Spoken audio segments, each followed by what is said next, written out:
Her smile never wavered, even when her husband's grip left bruises hidden beneath her sleeves, bruises she covered while flipping burgers at the family barbecue. "Careful, Sarah," he whispered through clenched teeth, all while laughing with the neighbors and kissing babies like the town's perfect doctor.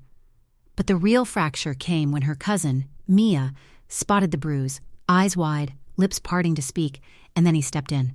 Mia's fiancé Lucas placed a firm hand on her shoulder, his gaze icy, her voice gone in an instant. But what shattered Sarah the most wasn't Ethan's bruising hand. It was Lucas. The man who once held her hand at her mother's funeral. The man who'd whispered, "I'll always protect you." And now? He turned, leaned in, and said through a politician's smile, "Don't make a scene. You'll ruin us all." The worst part? He knew. He always knew. Behind every warm smile at the barbecue, someone was already writing Sarah out of her own story. The lemonade burned going down, not from the acid, but from the effort it took to smile while her bones still ached from last night's mistake. If you've ever had to pretend everything was fine in a room full of people who praise the one who hurts you, hit like. And if this is already making your chest tighten, don't hesitate to comment, "I see her." Funny how one fake toast can crack open the truth you buried for years. 3 days earlier, "My name is Sarah Miller. I'm 31 years old, and on the surface, my life looks like a postcard. I live in Willow Creek, Oregon, a place where the air smells like pine and wood smoke, where neighbors wave from porches, and where people believe they know everything about one another. Today, I'm arranging trays of food on a long wooden table set up in our backyard, preparing for a family barbecue at our farmhouse. The sun filters through the tall fir trees, the sky painted in shades of pale blue and gold. If you were here, you'd probably think this was the picture of happiness. But facades are easier to build than truth. I place a bowl of potato salad next to the grilled corn, forcing my hands to steady as laughter drifts from the front yard. My husband, Ethan Miller, hovers close behind me. He's 35, a respected local doctor, the kind of man everyone in town trusts. He's got that polished smile that makes people lean in, that easy laugh that calms nerves. To the neighbors, he is steady, successful, kind. To me, he is something else. As I reach for a platter, his hand snakes around my wrist, gentle enough to seem affectionate if anyone were watching.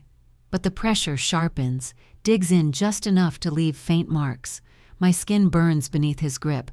I inhale sharply, and he leans down with that smile still fixed to his face. "Careful, Sarah," he whispers, his tone coated with warning. Then he lets go, sliding into the crowd with a charm that makes women giggle and men nod with respect. I stand there for a moment, my wrist throbbing, my heart caught in my throat. No one saw. No one ever does. I lift the serving spoon with a laugh that doesn't quite belong to me, the kind I've perfected over the years, a practiced sound that convinces people I'm fine, convinces even myself sometimes. Isn't this what marriage is supposed to look like? Isn't love supposed to be patient, kind, forgiving? I cling to those words, though they feel emptier with every passing day. The backyard is alive with noise. Children chase each other across the grass, their squeals sharp against the hum of cicadas. Neighbors clink glasses of lemonade and beer, trading stories about fishing trips and local gossip. The grill smokes with the smell of charred burgers and ribs. I move among them, smiling, nodding, refilling plates. To everyone else, I'm the lucky one, the wife of Ethan Miller, the doctor who saves lives.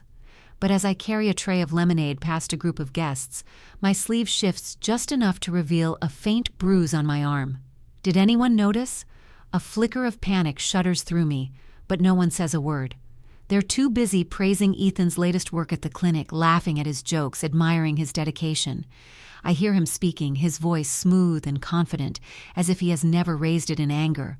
And I can't help but wonder how easily people believe the version of him he shows them, and how easily I once believed it too. Inside in the kitchen, I pause at the counter, hands gripping the edge, my breath shallow. The laughter outside muffles against the walls. I study the faint indentation on my wrist where his fingers pressed, already fading into the skin but still pulsing in my memory. How many times have I told myself it isn't that bad? How many times have I excused his temper as stress from work, pressure from patients, exhaustion from long nights? How many times have I buried the fear beneath excuses until it became second nature? Ethan steps into the kitchen then, his voice suddenly softer. "You okay, sweetheart?" His eyes scan my face with feigned concern, the same way he examines patients in his office. My lips part, but words fail me. I nod instead, forcing a smile, because what else can I do with guests outside?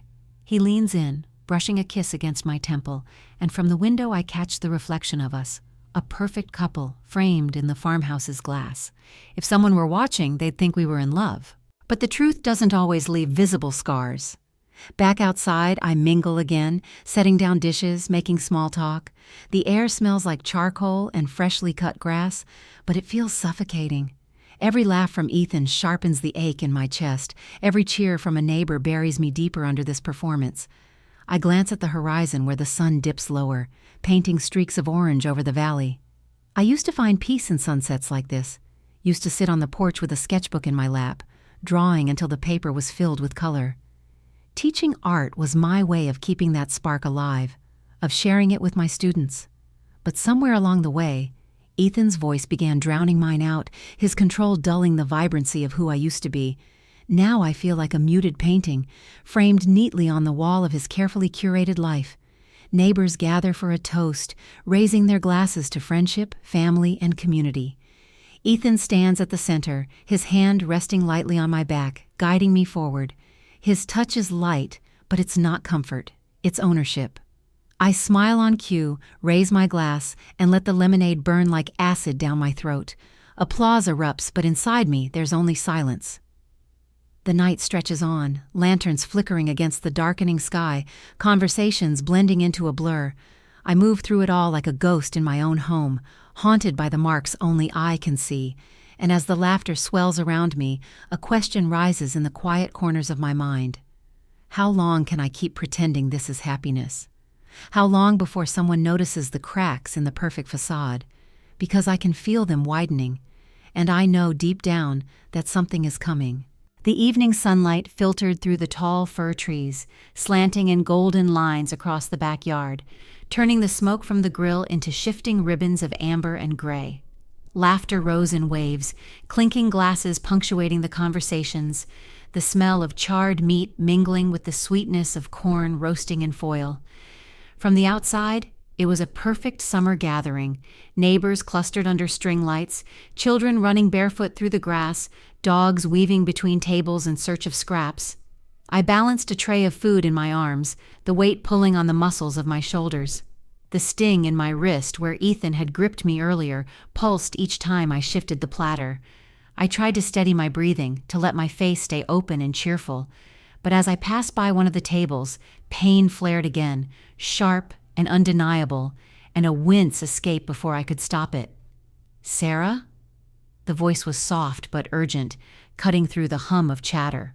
I turned, startled, and there she was, Mia, my cousin. It had been years since I'd last seen her, not since she left for Portland, her visits dwindling to holiday cards and the occasional message. Now she stood in front of me, her hair shorter than I remembered, sleek against her jawline, her makeup simple but sharp. For a moment, I almost didn't recognize her, but her eyes gave her away.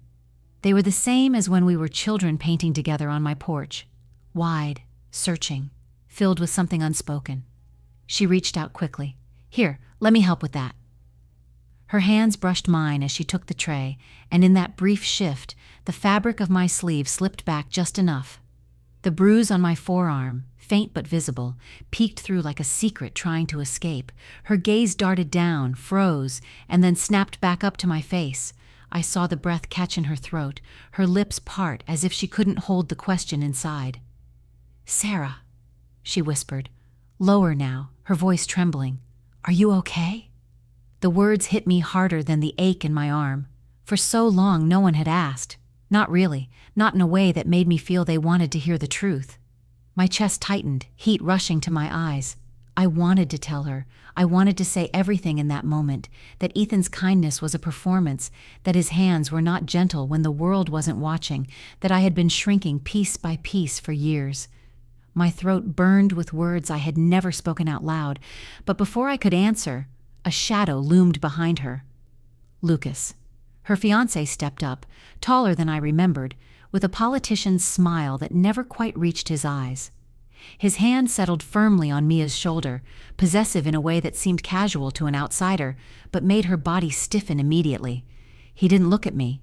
He didn't have to. His glare was for her, sharp, warning, final. Mia froze. The color drained from her face. Her question died on her lips as though it had never existed.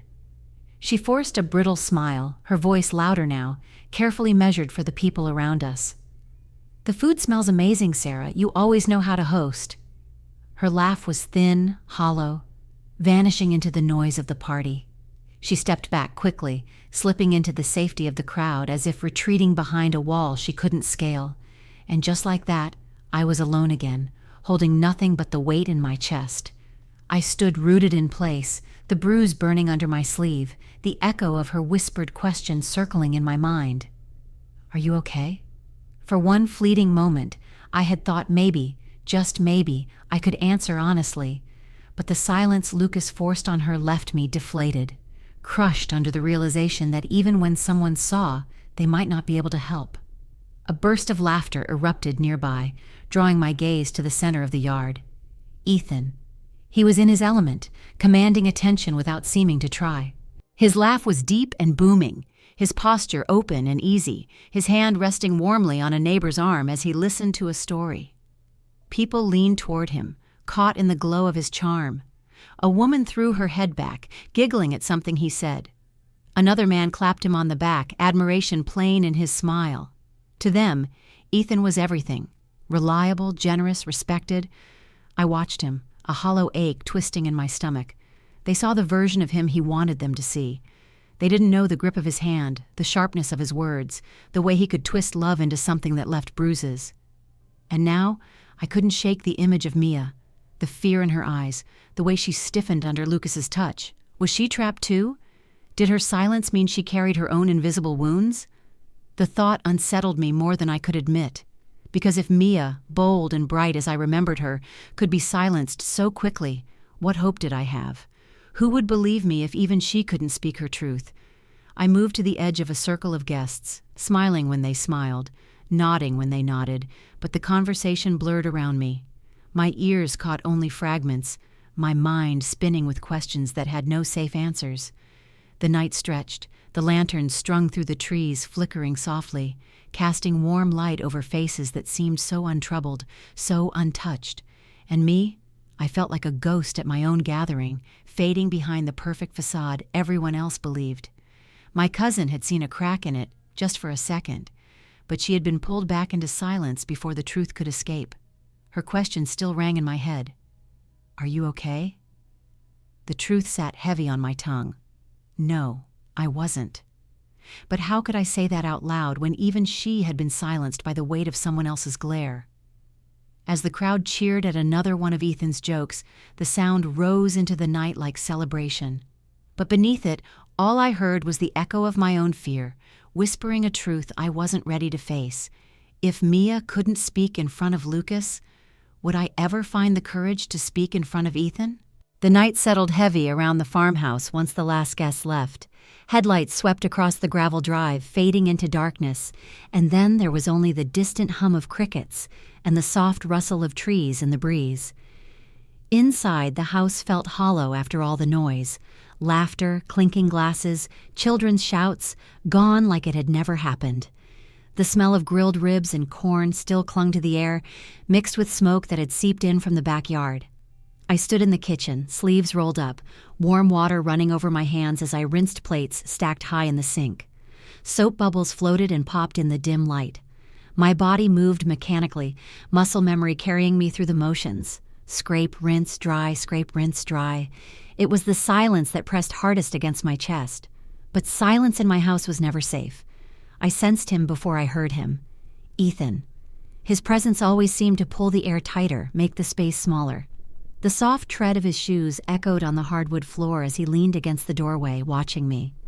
His silhouette stretched across the tiled floor, long and dark.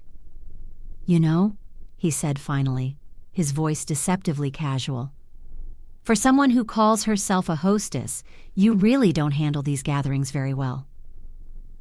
The plate slipped slightly in my hands, soap sliding between my fingers. His words weren't raised, weren't angry, not on the surface, but there was a sharpness underneath, a blade hidden in velvet.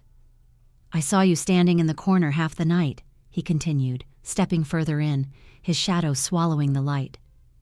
"Do you realize how that makes me look? People notice, Sarah. They notice when a wife can't even hold herself together." His tone wasn't loud, but it pierced straight through me. The accusation stung more than any shout ever could. I wanted to scream back, to tell him that what people should notice are the faint bruises under my sleeves, the marks hidden beneath practiced smiles, that it isn't me unraveling, it's him, it's us. It's the life he's carefully staged, like a performance. But the words caught in my throat, buried beneath fear and habit. So instead, I lowered my eyes and nodded faintly. "I'll try harder next time." He smirked, satisfied, his lips curling in that way that made my stomach twist. He reached past me, opened the fridge, and pulled out a beer. The hiss of the cap twisting off broke the silence. Without another word, he walked into the living room, the sound of the television flickering to life a moment later. I stood there, hands trembling in the warm dishwater, bubbles collapsing between my fingers. My chest felt tight, my breath shallow. I needed something to hold on to, something to ground me. My eyes landed on the drawer by the counter. Almost without thinking, I pulled it open. Inside, amid tangled utensils and forgotten scraps of paper, was a photograph. Faded, its edges curled, colors dulled with time. I lifted it carefully, my heart thudding harder. It was Mia and me, 2 little girls, maybe 12 years old, standing side by side in my parents' backyard, paintbrushes in our hands, our faces streaked with smudges of blue and yellow. Behind us, a canvas leaned on an easel, messy with bright colors that clashed but somehow made sense. Our smiles were wide, our eyes unguarded. I traced the outline of her face with my thumb, and a knot formed in my throat. When had she stopped reaching out? When had the calls that used to stretch late into the night dwindled to brief texts? And when had even those disappeared altogether? She lived just a couple of hours away in Portland, yet she might as well have been on another continent. Tonight had been the first time I'd seen her in years, and though I should have felt joy, all I felt was unease. The way she froze when Lucas glared at her. The way her question, "Are you okay?" died on her lips. Was she afraid too? Was she living in her own prison, wearing her own mask of silence? The thought gnawed at me, heavier than the photo in my hand. Footsteps creaked behind me. I startled, slipping the photo quickly back into the drawer, closing it just as Ethan entered the room. His expression had changed. The cutting sharpness was gone, replaced with something softer, almost tender. His voice dropped into a gentle register.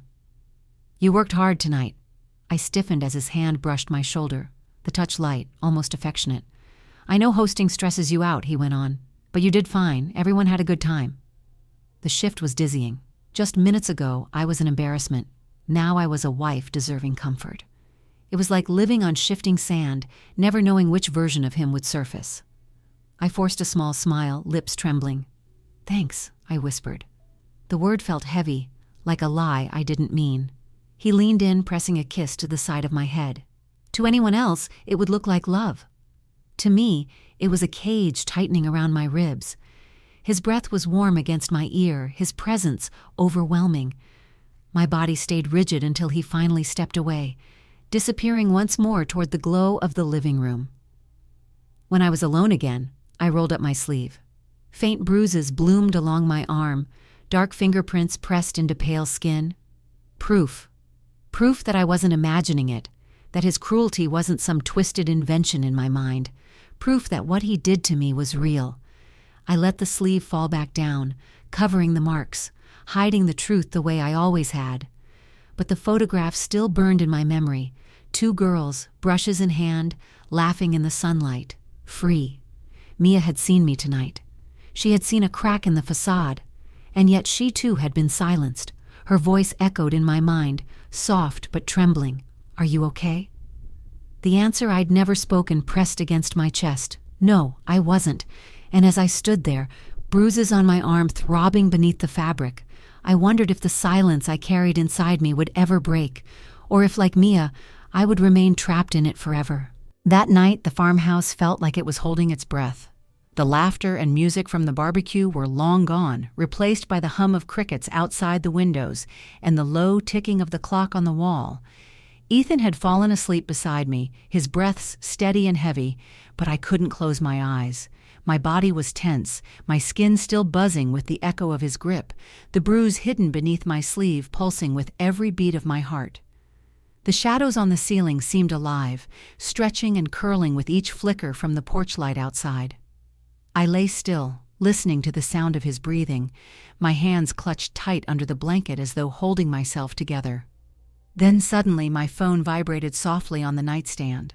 The sound was faint, but in the silence it felt deafening. I froze. If Ethan stirred, if he woke. His breathing shifted, but only for a second, before settling back into its rhythm.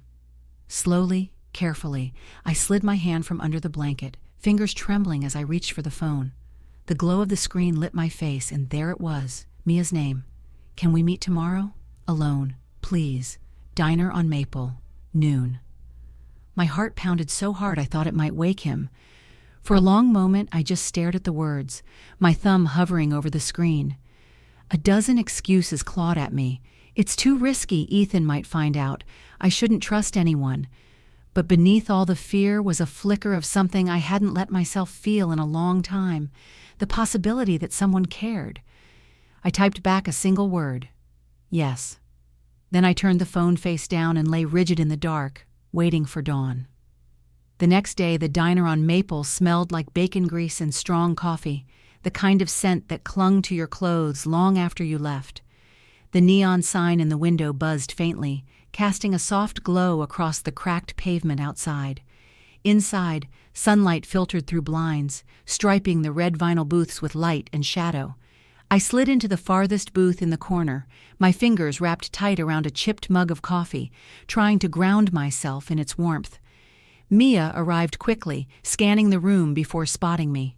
She moved fast, her purse clutched tightly to her side, her smile small but urgent. She slipped into the seat across from me, her voice barely above a whisper. "I'm so glad you came."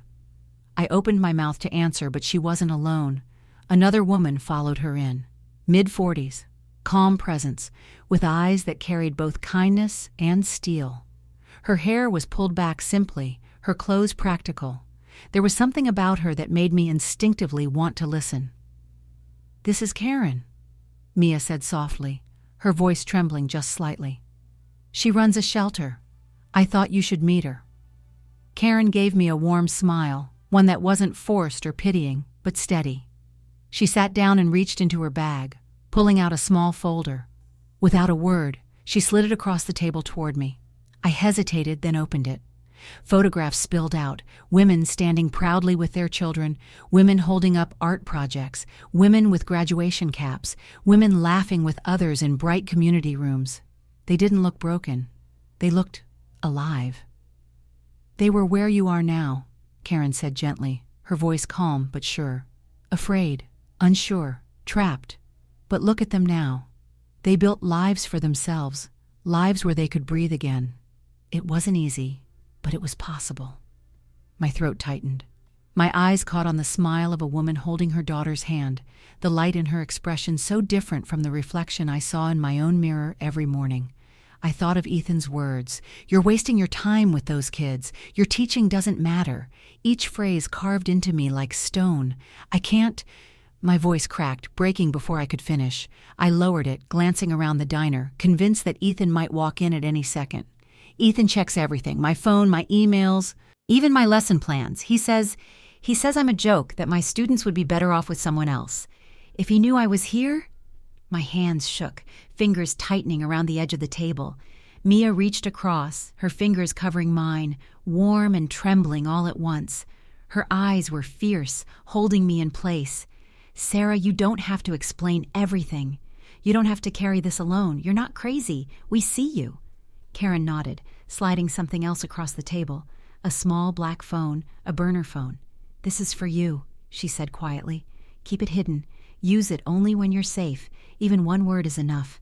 You don't have to be trapped in silence anymore. Someone will hear you." I stared at it, the object so small yet heavy with meaning. My pulse thudded in my ears as I reached out, slipping it into my purse beneath the stack of napkins. My chest rose and fell quickly, fear coiling tighter, even as something else broke through. Hope. Fragile, flickering, but there. Mia squeezed my hand again, her voice steady now. "We'll figure this out, I promise. I won't let you go through this alone." Her words wrapped around me, pulling me back to the memory of us as girls, paintbrushes in our hands, colors splattered across our faces. For the first time in years, I could almost see that girl again, the one who believed in creating, in freedom, in joy.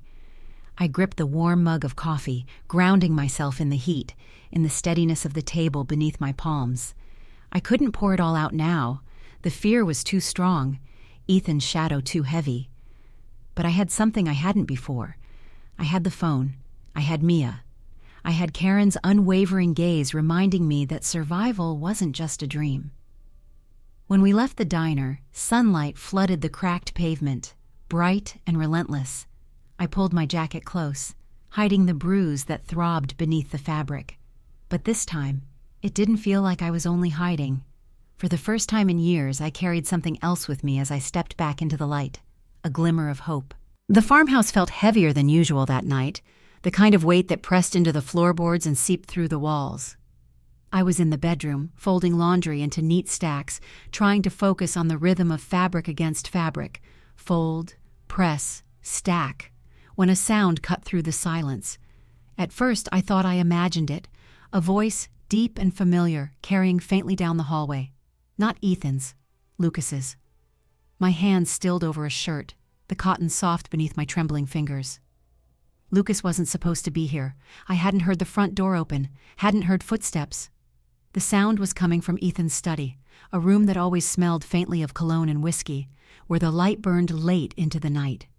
Curiosity pulled me forward, dread twisting alongside it. I stepped barefoot into the hall, careful to place my feet on the edges of the boards where they creaked less. The closer I came, the clearer their voices grew. The door was cracked just enough for words to slip through. "The bar fight," Lucas said, his voice low but edged with frustration. "You would have been finished if I hadn't stepped in. Do you understand that? My word is the only reason this stayed buried." I froze, my pulse hammering in my ears. From inside, Ethan chuckled, smooth and unbothered, the sound that always made my stomach turn. "And you did it perfectly. No one remembers. You spun the story better than anyone else could have." The words rattled through me. A bar fight? Buried? My mind scrambled to connect the pieces. Then Lucas's tone sharpened. "But she keeps stirring things up. Sarah's already drawing too much attention. Last time she opened her mouth, I told her she was just causing trouble." The breath caught in my throat. He was talking about me. And in that instant, the memory crashed back, bright and scorching, like glass shattering inside my chest. The family reunion. The sun had been high that day, hot enough that sweat clung to the back of my neck. Relatives milled around tables piled with food, kids shrieking with laughter in the yard. I had pulled Lucas aside, desperation burning in my throat. My voice shook as I whispered about Ethan, about his temper, about the bruises I couldn't keep covered forever. My eyes begged him to see me, to hear me, but Lucas's politician's smile had never faltered. He waved a hand dismissive, the way someone might swat at a fly. "Every couple fights, Sarah. Don't make a scene." I remembered the way heat had flooded my cheeks, shame wrapping tight around me as Ethan laughed in the background with family, his image untarnished. Lucas had leaned in closer, his grip firm on my arm, his voice dropping just for me. "You're hurting his reputation, and by extension, mine. Do you really want to embarrass the family like this?" The humiliation had burned, sharp and deep. I had swallowed my words, forced them down into the pit of me, letting them sink like stones. And Lucas had walked away unbothered, his ambition intact. Now, hearing his voice again through the cracked door, the memory seared anew. "You can't afford a scandal now," Ethan murmured, calm and calculated. "Not with your campaign heating up. You cover for me, I make sure nothing touches you. That's the deal." Lucas exhaled hard, a hiss of air through his teeth. "Then keep her quiet. If Sarah ruins this—" He stopped short, his tone darkening. "I won't let years of work collapse because she can't keep her mouth shut." The words slammed into me, each syllable a fresh betrayal. It hadn't just been Ethan all these years. Lucas had known. He had seen enough to understand. And instead of helping me, instead of standing up for me, he had chosen himself. Chosen his spotless campaign. Chosen his shot at power over my truth. My back pressed to the wall, the cool paint grounding me as my fingernails dug into it. I fought to keep my breath quiet, my chest tightening as though the air itself was against me. Inside, their voices blended lower again, murmurs of men who believed they were untouchable. Then laughter, smooth, casual, as if they were sharing nothing more scandalous than a private joke. I stumbled backward, retreating down the hall. My legs felt unsteady, as though the house itself tilted under me. I saw Lucas's face in my mind, that dismissive smile, those words that had cut so deep. "Don't make a scene." And I realized with bone-deep certainty, it hadn't been ignorance, it hadn't been misunderstanding. It had been a choice. He had silenced me on purpose, because a clean campaign meant more than my bruises, more than my voice, more than me. When I reached the bedroom, the laundry was still spread across the bed, half folded. The lamplight flickered weakly, shadows stretching long across the walls. I sat down hard, my body trembling, my eyes burning though the tears refused to fall. I thought of Mia, the way her voice had faltered at the barbecue when Lucas's glare shut her down, the way fear had flickered in her eyes. Maybe she too was carrying her silence for the sake of his ambition. The weight of it pressed down until I could barely breathe. Ethan's cruelty I had learned to brace for.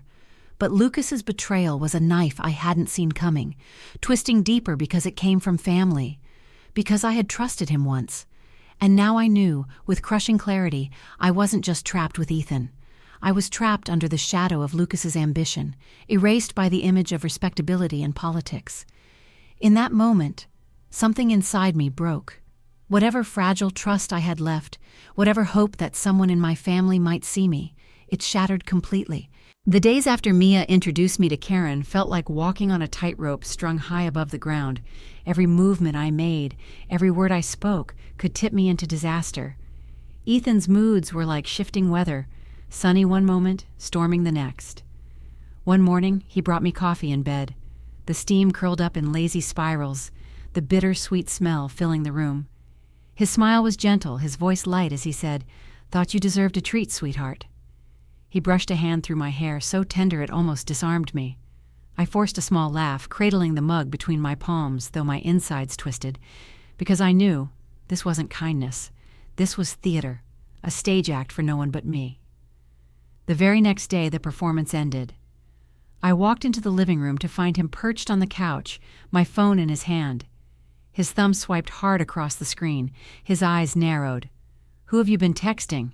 His voice was flat, low, more dangerous than if he'd been shouting. My breath hitched.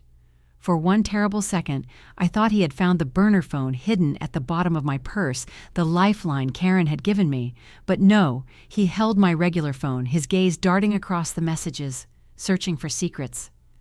"I was just checking in with Mia," I stammered, my pulse drumming in my ears. He looked up sharply, his eyes cutting into me. Then he tossed the phone onto the couch with a sharp flick of his wrist. "You know I hate secrets, Sarah." The words were quiet, but they sank into me like hooks. That night, I lay awake staring at the ceiling, my heart hammering with the truth I could no longer deny. I needed proof. Memory alone would never protect me. At school, my classroom became my sanctuary and my hiding place. The air there always smelled faintly of paint, turpentine, and chalk dust. Light streamed in through tall windows, landing on easels cluttered with half-finished canvases. In the back corner sat an old wooden box, its surface splattered with years of colors, red streaks, blue smudges, yellow drips hardened into permanent stains. To most, it was junk. To me, it became my vault. That's where I hid the burner phone. I began recording Ethan's outbursts whenever I could. his sudden eruptions over misplaced keys, his voice curling with venom as he accused me of disrespect, the sound of his hands slamming down on the counter, captured in muffled snippets, stored away in the paint-splattered box. Each recording made my hands tremble, but each one lit a spark of control inside me. For once, I wasn't entirely helpless. Then came the first note. It was late in the afternoon, the last light slanting gold across the desks as I cleaned brushes in the sink. The bristles fanned out beneath the running water, streaks of color swirling down the drain. That's when I saw it, an envelope lying on the floor by the door, pushed halfway under. I froze. No name, no handwriting, just plain paper. With shaking fingers, I tore it open. 4 words stared back at me in thick, uneven black ink. Be careful who you trust. The letters were bold, slanted, written with an urgency that made my chest seize. My heart raced as I read it again and again, trying to steady my breathing. Who had left this? A student? Karen? Someone warning me? Or someone threatening me? I shoved the note deep into my bag, my skin prickling with unease. That night, I barely slept, turning those words over and over in my head. Be careful who you trust. Did that mean Ethan already suspected? Or Lucas? The second note came just days later, and it shattered whatever fragile calm I had clung to. It was a Friday evening. I'd stayed late, grading projects, the smell of pencil shavings and dry paint lingering in the empty room. By the time I walked to the parking lot, the sky was dimming into a bruised gray, clouds heavy with rain. The lot was nearly empty, just a few cars scattered under flickering lamps. When I opened my car door, I saw it immediately, an envelope sitting squarely on the driver's seat. My stomach dropped. My fingers trembled as I picked it up, tore it open. 2 words, written in the same harsh hand. He knows. The paper slipped from my hands, fluttering to the floor mat. My chest seized, my pulse roaring in my ears. He knows. Who knew? Ethan? Lucas? Someone else? My eyes darted around the lot, scanning the shadows between cars, the darkened windows. A vehicle pulled out at the far end, tires crunching gravel, but otherwise the place looked deserted. Looked. But I couldn't shake the feeling of eyes on me. I locked the doors fast, my hands gripping the steering wheel so tight my knuckles whitened. The words carved themselves into my mind, louder than the blood pounding in my ears. I shoved the note into the glove compartment, slamming it shut, and forced myself to breathe. The air in the car felt thick, suffocating, like smoke curling around me. Fear pressed against my ribs, threatening to crush me, but I couldn't stop now. Whoever was watching, whoever had left those notes, I couldn't let them silence me. If Ethan truly knew, if Lucas was involved, if there was someone else pulling strings, it didn't matter. I had to keep recording. Every outburst, every threat, every mask that slipped. I needed proof, evidence carved into sound, something undeniable. It was the only weapon I had against the walls closing in. But as I drove home through the rain-slick streets, the notes burned in my mind. Someone was watching me. Someone knew more than they should. And the most terrifying part? I couldn't tell if that meant I was closer to freedom or in even greater danger than ever before. The night felt heavy, the kind of stillness that pressed down on your chest like a weight. The kitchen clock ticked too loudly, and the faint buzz of the overhead light cast a pale glow across the counter where my papers were spread in messy stacks.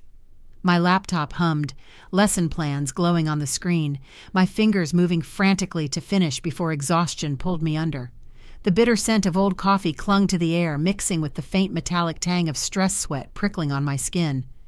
Ethan's footsteps cut through the silence, back and forth across the tile, each step deliberate, sharp, like he was circling prey. I hunched further over my laptop, trying to disappear into the glow of the screen. Still not finished? His tone was flat, deceptively calm, but I recognized the razor edge in it. I forced my voice steady. Almost. I just need to polish tomorrow's lesson. The art show is... He laughed, harsh and bitter, cutting me off. The art show? That's what's keeping you up at night? Finger paints and glue sticks? His shoes scuffed against the floor as he turned toward me. Do you even hear yourself? You're wasting your life, and mine. The keys under my fingers rattled as my hands began to shake. You embarrass me, he spat. Do you have any idea how it looks? A respected doctor married to a woman who plays with crayons all day? My chest tightened, a hot pulse of shame and anger burning through me. I tried to defend myself, though my voice was small. "Ethan, please, I just need a little more time.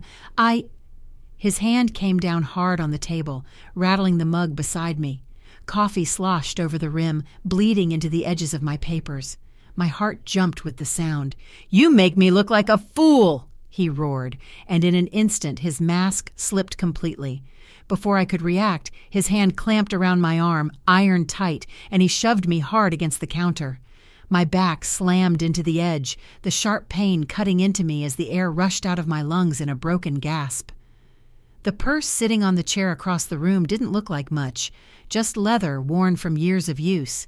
But inside, hidden deep, the burner phone blinked silently. It recorded everything: the shove, the crash, his words. Ethan leaned in close, his face inches from mine, his breath hot and sour. His voice dropped low, every word heavy with venom. "You're nothing without me." The words landed harder than the shove. They echoed in my skull, louder than the ringing in my ears, louder than my own desperate breaths. Nothing. That was what he wanted me to believe, what he'd been teaching me, drip by drip, year after year. But this time was different. This time, his cruelty had been caught. Not just in my memory, not just in the bruises blooming under my skin, but on tape. When he finally shoved away from me, muttering curses under his breath as he stormed out of the kitchen, the slam of the door rattled the frame. I stood trembling against the counter, clutching the edge so tightly my knuckles whitened. The house fell silent again, but my body still shook with aftershocks. My wrist ached where his fingers had dug in, the sting raw, but beneath the pain, something shifted. A spark. As soon as the hallway went quiet, I scrambled to the chair, pulling the burner phone from my purse. My hands shook violently as I ended the recording. I stared at the screen, at the small audio file saved there, and pressed it to my chest. His words, "You're nothing without me," were captured. Frozen. Undeniable. Tears blurred my vision, but they didn't spill. For years I had wondered if anyone would ever believe me, if my truth would always die in silence. Now I had proof. I slipped the phone into my jacket pocket, feeling its weight like armor against my ribs. Tomorrow, it would go into the paint-splattered box in my classroom, hidden deep among the brushes and dried colors where Ethan would never think to look. I steadied myself, pressing both palms flat against the counter. In the window's reflection, a stranger stared back, eyes hollowed by fear, skin marked by shadows, but in those eyes, for the first time, there was something else. Defiance.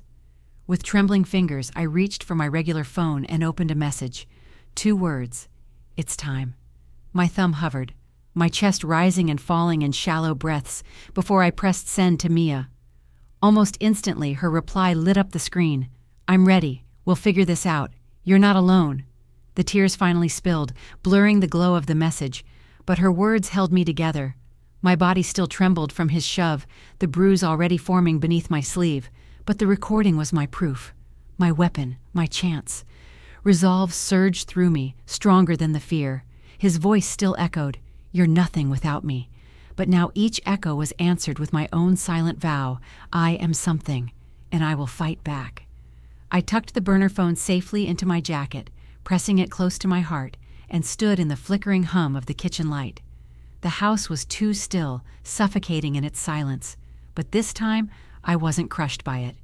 This time I was ready. The breaking point had come, and I was done breaking. The morning light seeped weakly through the curtains, thin and gray, as though even the sun was reluctant to shine on this house. My body still ached from Ethan's shove the night before, the bruise on my arm pulsing with every small movement. Each throb was a cruel reminder of his words, "You're nothing without me." The words clung to me like smoke, poisoning every breath. I moved quietly, my pulse quickening at the sound of the floorboards creaking under my feet. The silence of the house felt dangerous, like a predator waiting in the shadows. My eyes darted toward my purse, desperate for reassurance. The burner phone wasn't there. My heart lurched. Panic clawed at my throat. Had he found it? Had I been too careless? I rushed upstairs, every step loud in my own ears. The bedroom smelled faintly of his aftershave, sharp and suffocating. My hands trembled as I pulled open drawers, lifted piles of clothes, searched under the bed. Nothing. My chest tightened, my breathing uneven. Then out of the corner of my eye, I saw it. His tablet, left carelessly on the edge of the bed, its screen glowing faintly. Ethan never left devices lying around unlocked. He was too careful. But today, something was different. I knew I shouldn't. Every rational thought screamed at me to leave it alone, but fear and instinct pushed me forward. My fingers hovered for only a moment before I tapped the screen.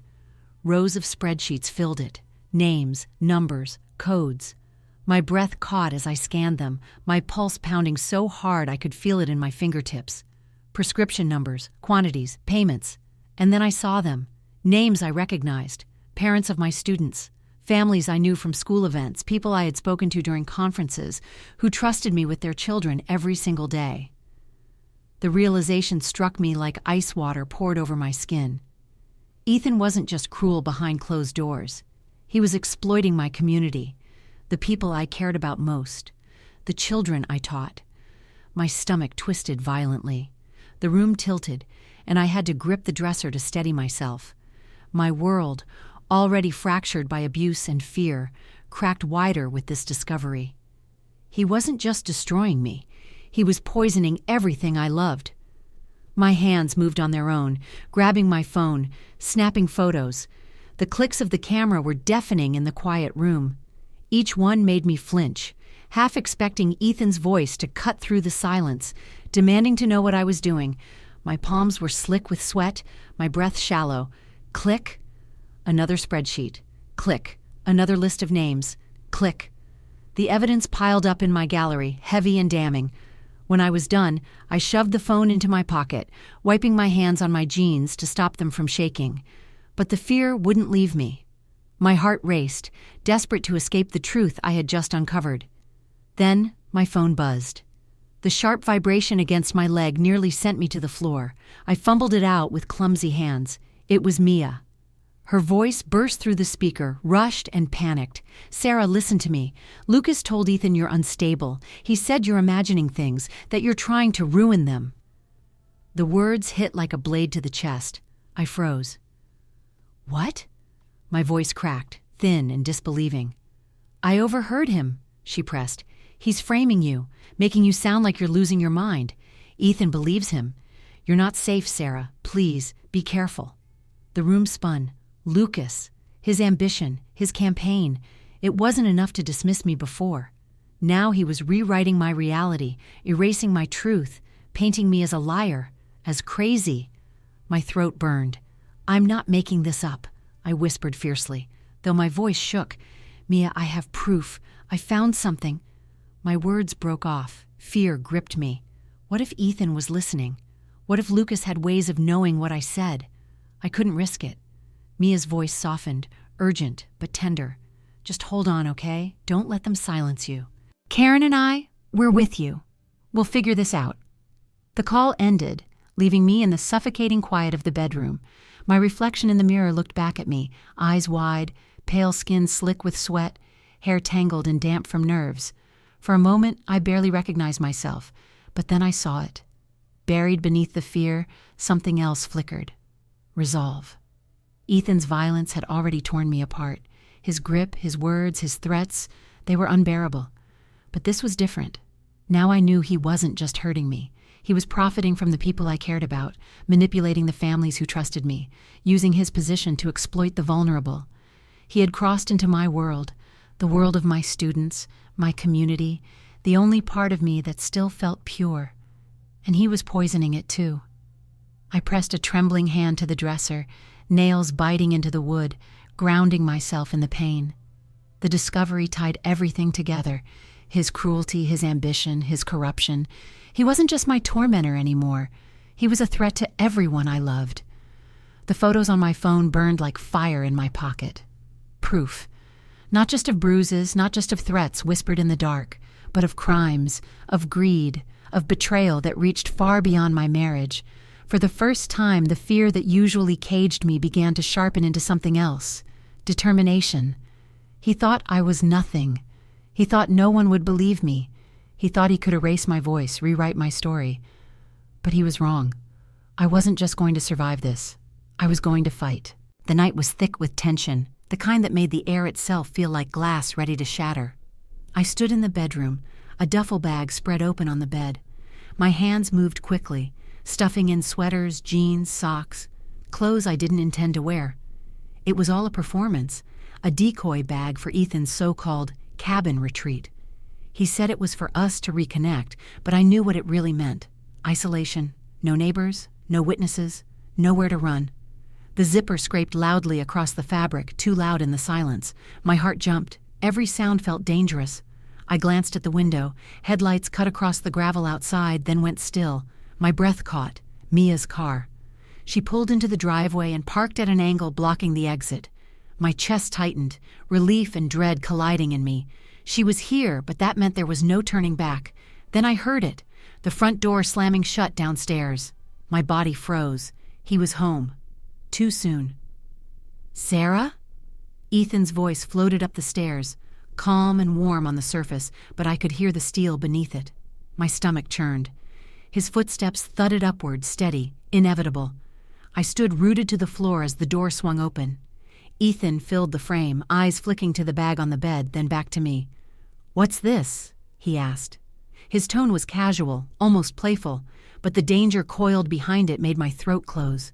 My hands shook as I pulled my sleeve up, exposing the bruises that stained my arm in purple shadows. My voice quivered, but I forced the words out. This is what you've done to me. This is who you really are." For a flicker of a second, his mask cracked. Rage flashed across his face, raw and unfiltered. He took one step toward me, and then the sound of another door slamming downstairs rattled the walls. Heavy footsteps pounded against the floor, racing up the staircase. Lucas burst in, breathless, his suit jacket hanging open, his tie loose. His eyes darted between Ethan, the bag, and my bruises. But instead of shock or horror, I saw panic flicker across his features. "You think this will work?" he snapped at me, voice sharp and fast. "You think you can ruin us with your little act?" My pulse stuttered. "Act?" I whispered. He sneered. "That's why I had a camera installed in your classroom. Every lie you tell, every pathetic bruise you pretend to show, it's all recorded. You can't destroy me. You won't ruin my campaign over your delusions." The room spun. A camera? In my classroom? My sanctuary, the only place I thought was mine, invaded, violated. My breath came in sharp, shallow gasps. "You don't get it, Sarah," Lucas pressed, his voice rising. "You're nothing but collateral damage. I can't let you wreck years of work. Not for this." I staggered back a step, nausea crawling up my throat. He had always known. He had chosen Ethan's lies over my truth. He was willing to smear me, erase me, if it meant protecting his spotless image. But before I could reply, the rhythm of footsteps echoed again, heavier this time, multiple pairs. Then a woman's voice rang out, clear and firm, cutting through the tension like a blade. "Sarah Miller?" We all turned. Standing in the doorway was Rachel, the prosecutor Mia had told me about. She wore a dark blazer, her badge flashing under the hallway light, 2 officers flanking her. Her expression was sharp, steady, commanding. "Rachel," I breathed, disbelief rushing through me. Her eyes locked on Ethan. "We have a warrant. Ethan Miller, you are under arrest for fraud and illegal prescription sales." The room went still. Ethan's face drained of color, his carefully crafted charm fracturing into fury. "You can't do this," he growled, but the conviction was gone from his voice. Rachel's tone was cool, unwavering. "Oh, we can, and we will." My body shook, but I found my strength. My hand dove into my jacket pocket, pulling out the burner phone. The room seemed to hold its breath as I tapped the screen and hit play. The recording spilled into the air. Ethan's voice, low and venomous. "You're nothing without me." The sound of my body slamming into the counter, my gasp, his rage, it filled the room, undeniable, inescapable. Lucas paled, his composure cracking. "This is all lies. She's making it up to destroy us." Rachel's head snapped toward him, eyes sharp as knives. "A camera in her classroom? That's illegal surveillance, Lucas. You may want to think carefully before you speak another word." For once, Lucas had no comeback. His mouth opened, then closed, his ambition collapsing under the weight of exposure. Ethan lunged, but the officers were on him in seconds. The metallic clink of handcuffs snapped through the air, final and cold. His mask of superiority shattered as they pulled his hands behind his back. I stood trembling, bruises burning under my skin, heart racing. But for the first time in years, I wasn't invisible. My voice, cracked and shaking, had been heard. My bruises, my fear, my truth, they were undeniable now. As Rachel nodded to me, calm assurance in her eyes, I felt something rising in my chest. Not just relief, not just terror. Power. For the first time, the walls of this house didn't feel like a cage. They felt like a battlefield I had finally survived and won. The farmhouse was unnervingly still after the chaos of Ethan's arrest, the walls humming with a silence that felt both fragile and dangerous. I stood in the living room, the burner phone clutched in my hand like it was my lifeline. And in a way, it was. Inside that small black device lived my survival, his threats, his violence, the truth that had finally been heard. The air still carried the metallic scent of adrenaline, like blood without the wound. I could feel the weight of every breath. Rachel had stepped outside with the officers, giving instructions, her voice steady and commanding. For a fleeting moment I thought maybe, just maybe, the nightmare was shifting into something else, something survivable. Then the sound of hurried footsteps thundered back into the room. Lucas. His face was wild, stripped of the polished smile he wore for campaign photos. Sweat shone on his forehead, his jaw clenched tight. His eyes darted to the burner phone in my hand, and in that instant I saw the truth in them. Fear. Not for me, but for himself. "Give it to me," he hissed, lunging forward. I stumbled back, clutching the phone tighter. "No!" His hand shot out, fingers grazing mine as he tried to rip it away. His voice cracked with desperation. "You don't understand! That phone ruins everything! If this gets out, Ethan drags me down with him. My campaign, my career, it's over!" My chest tightened with disbelief. "After everything he did to me, you're still worried about your campaign?" His face twisted, uglier than I'd ever seen it. "You were supposed to stay quiet. Do you have any idea what I've risked? I kept it buried for years. For him, for me. And now you want to blow it all up with your little recordings?" Rage trembled in me, boiling under my skin, but before I could answer, another voice cut through. "Stop!" Mia. She stood in the doorway, her body rigid, her eyes wide with fury and guilt. Lucas froze, just long enough for her to step between us, her hand pressed against his chest. "Enough, Lucas, you've done enough." His mouth fell open, stunned. "Mia, move!" She shook her head, tears glistening, but her voice firm. "No, I've spent years pretending not to see what Sarah was going through, all because you told me to protect your image. I silenced myself, I silenced her, and I can't do it anymore." Her words cut deeper than any blade.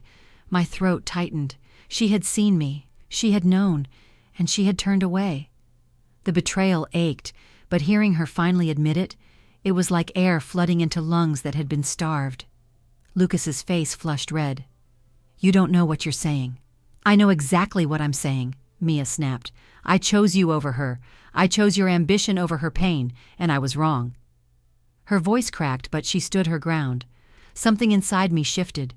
I looked at Lucas, his hand still hovering like he might strike, and I felt the years of fear that had chained me in place harden into something else. Defiance. "No more," I said, my voice low but steady.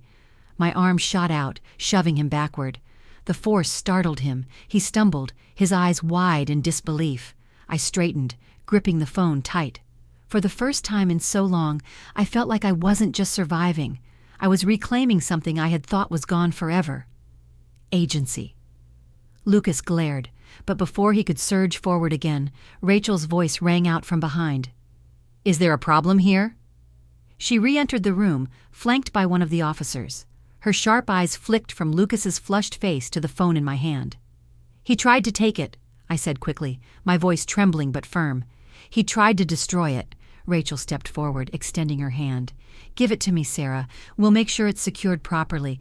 This evidence is vital for Ethan's prosecution and for exposing everything else." I hesitated for only a second before placing the phone in her palm. Relief and terror tangled in my chest. It wasn't mine anymore, but it was safe. Rachel slipped it into an evidence bag, sealing it. It's protected now. They can't silence you anymore. Lucas let out a bitter laugh, but it sounded hollow, fraying at the edges. You think anyone's going to believe her? She's unstable. That's what Ethan's been saying. Rachel's stare snapped to him, sharp enough to cut steel. You might want to save that for your lawyer, Mr. Hale. Considering you just admitted to trying to interfere with evidence, I'd be careful how loudly you talk. He swallowed hard, his bravado deflating under her gaze. Mia stepped closer to me, her hand brushing against mine, tentative. I should have been there sooner, she whispered. I let him convince me your voice didn't matter. But I see it now. I see you. Tears pricked my eyes. For years I had begged silently for someone, anyone, to acknowledge my reality. And now, at last, someone had. The farmhouse walls, once suffocating with secrets, now vibrated with something else. Exposure. Betrayal laid bare. Ethan was in custody. Lucas had shown his hand, and Rachel held the phone that carried my proof. The danger wasn't over. I knew that, but the balance had shifted. For the first time, I wasn't only reacting, I was standing, and I wasn't standing alone. The farmhouse no longer felt like home. It felt like a skeleton, its walls echoing with the remnants of shouting, its floors carrying the weight of every secret I had tried to bury. The air was thick with the faint smell of smoke from the fireplace, mixed with old wood and dust, grounding me in a place that had been my prison. Now, after everything, I stood in its living room, trembling but still upright, as if the house itself was waiting to see if I'd finally walk away. Mia stepped in from the kitchen, her hands still shaky, her eyes swollen from crying. She held something against her chest. For a moment, neither of us spoke. Then she turned it around to reveal an old canvas, edges frayed, the paint cracked with time. It was one of ours.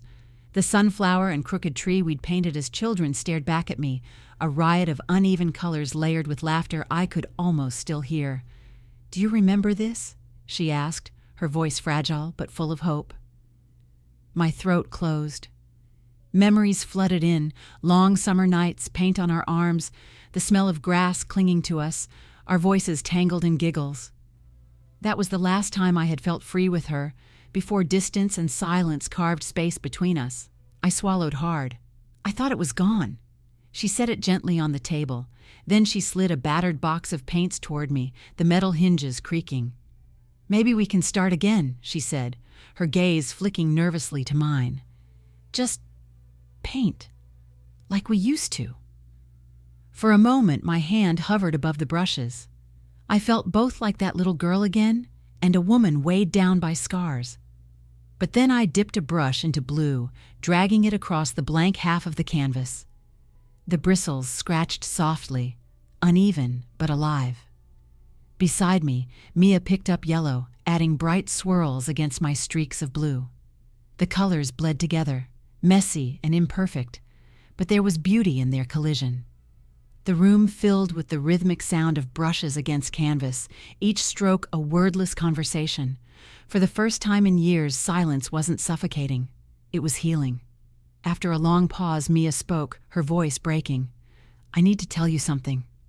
She set her brush down, her hands tightening in her lap. "I was afraid of Lucas, of what would happen if I didn't stand behind him. He told me his career would collapse without my support, that I'd ruin him if I doubted him." Her shoulders trembled, but she forced herself to look at me. "I let him convince me that his campaign mattered more than your pain. I told myself I couldn't afford to believe you, not if it meant destroying his chances. But seeing you stand against him tonight," her voice cracked, "I realized I'd rather lose him, lose everything than lose you. I choose you, Sarah. I should have chosen you all along." The words split me open. Betrayal still burned deep, but honesty had a weight all its own. Tears blurred my vision as I whispered, "You chose him over me."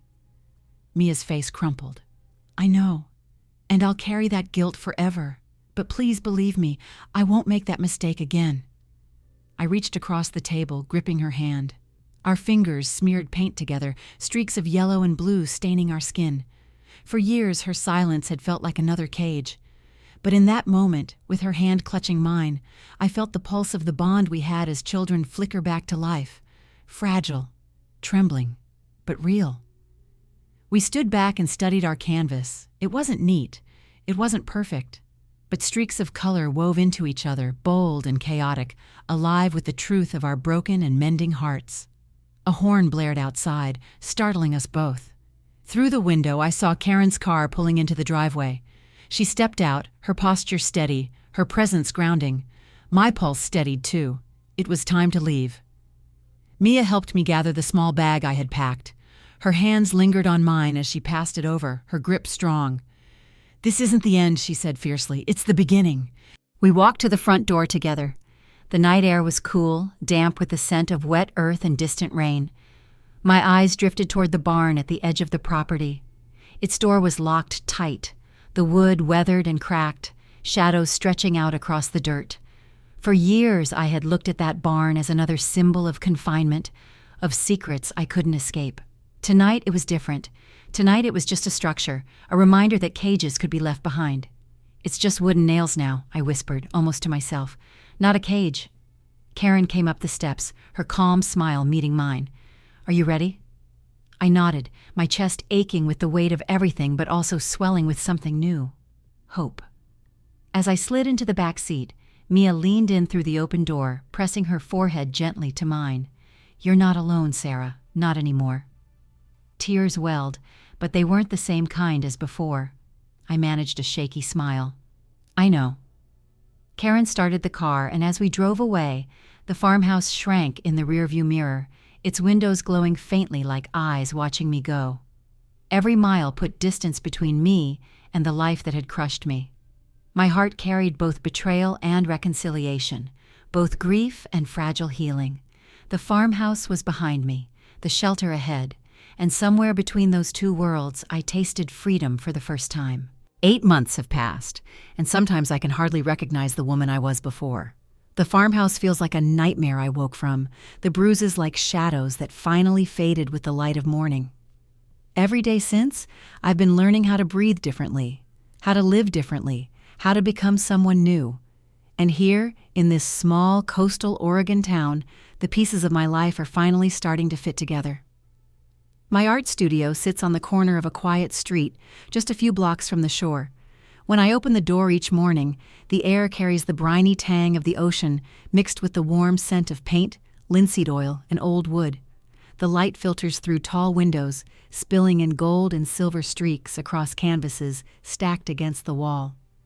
The sound of gulls crying overhead blends with the laughter of children who rush in after school, their backpacks thudding against the floor as they scramble for brushes and jars of paint water. This place is more than a studio. It's a sanctuary. The walls echo not with shouts or threats, but with giggles, questions, and the kind of joy that comes only when a child feels safe to dream. Dragons soar across butcher paper. Suns blaze too bright in skies of orange, and families are painted in stick figures holding hands.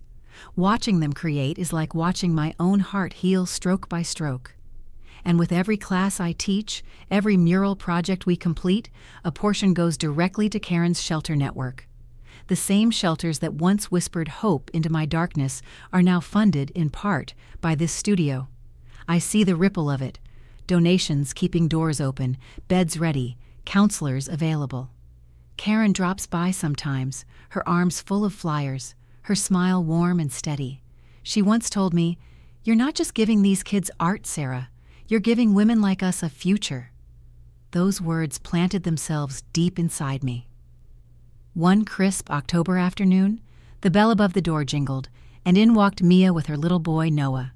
His sneakers squeaked on the wood as he bolted straight toward the easels, his laughter bouncing across the room like sunlight.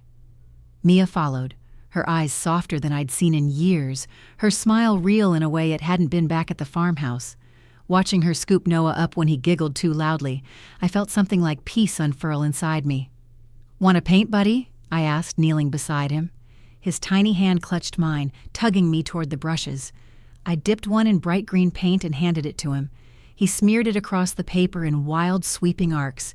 "It's a dragon!" he shouted proudly. Mia laughed, shaking her head. Looks like you've got another artist in the family. I smiled, my throat tight. For so long the word family had been poisoned by lies and betrayal. But here, watching Noah's joy and Mia's lightness, it felt renewed. Not perfect, but rebuilt. Stronger, freer. Later that evening, after the children had left and the studio fell into quiet, I sat at my desk with my journal. The cover is scuffed leather, the words, "Canvas of Courage," painted across it in my own shaky brushstrokes. Inside, page after page is filled with stories. Some are mine, scribbled late at night when memories press too hard against me. Others are given to me. Folded notes slipped into my hand, long letters emailed and printed out, even hurried confessions scrawled on napkins, survivors of every kind, each story a fragment of pain, but also of survival. Reading them feels like walking through a gallery of invisible wounds, each one demanding to be seen. It was in one of Karen's circles that I met Ellie. Her voice shook as she told us her abuser's trial date was set, her hands twisted together, her eyes fixed on the floor. "I don't think I can do it," she whispered. "I'm not strong enough to face him." I remembered standing in that same terror, burner phone clutched in my hand, certain that I would shatter if I spoke too loudly. I leaned toward her, my paint-stained fingers resting over hers. "You don't have to feel fearless," I said softly. "You just have to keep standing. The truth you carry is stronger than the fear." Her eyes brimmed with tears, but she nodded. And in that small nod, I saw the beginning of her freedom. Helping her felt like helping myself, reaching back through time to tell the woman I once was, "You will survive this. You will stand." Now, every night when I lock the studio door, the click of the key sliding into place feels different. Back then, locked doors meant cages, secrets, silence. Now, they mean safety. They mean I can rest, knowing that tomorrow the colors will still wait for me, that laughter will once again fill these walls, that hope will keep spreading outward. But even with this peace, I can't help but wonder. How many others walk past these windows, hiding bruises under sweaters, practicing smiles in the mirror before stepping outside? How many keep their silence because they believe no one would believe them? If you're hearing this, if you've ever carried pain you thought no one else could see, I want you to know this. You are not nothing. You are something, and your story matters. So I'll leave you with this. Who's hiding their pain around you? Who do you suspect is carrying scars you cannot see? Share your story below. Break the silence, because silence keeps us chained, but stories set us free.